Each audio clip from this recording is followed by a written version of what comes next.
you know, I know who Margaret Sanger is. And I know that she believed in eugenics and that she was not particularly enamored with black people. And one of the reasons that you find most of their clinics in black neighborhoods is so that you can find a way to control that population. And I think people should go back and read about Margaret Sanger, who founded this place, a woman who Hillary Clinton, by the way, says that she admires.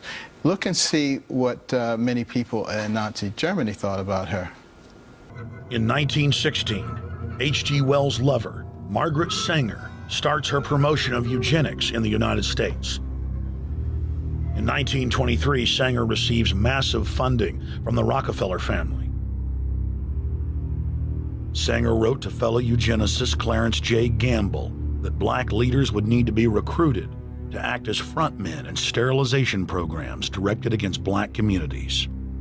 In 1924, Hitler pens Mein Kampf, or My Struggle, and credits U.S. eugenicist as his inspiration.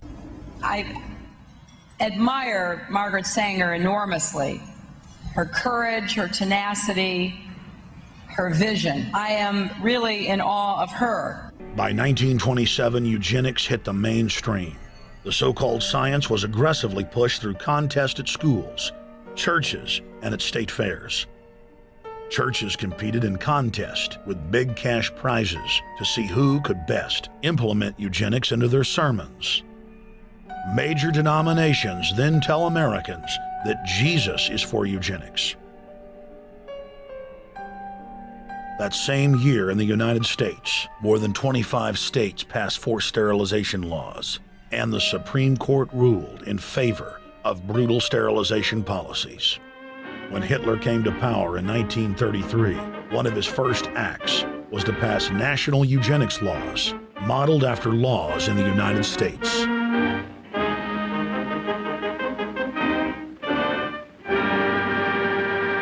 The Nazi brand of eugenics had embarrassed the elites, but they had no intention of stopping their plans.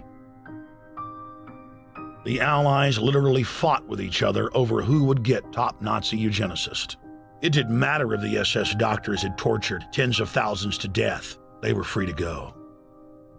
The Angel of Death, Joseph Mengele, and his boss, Ottmar von Verscher, were not prosecuted, and von Verscher even continued his work in Germany after the war. Eugenicists were angry that their great work had been exposed.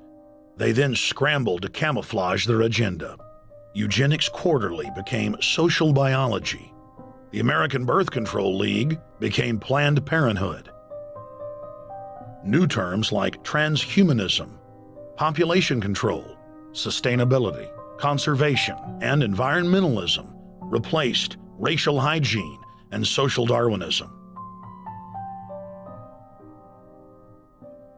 Mrs. Margaret Slee, president of America's Planned Parenthood Federation, maintains that European women should stop having babies for the next 10 years. Don't you think such a theory, such a radical theory, is antisocial? On the contrary, it seems to me that it is more practical and humane. What about the women who want babies now and in 10 years will not be able to have babies? Rather impractical, don't you think? Oh, John, you do ask hard questions. I should think that instead of being impractical, it is really very practical and intelligent and humane.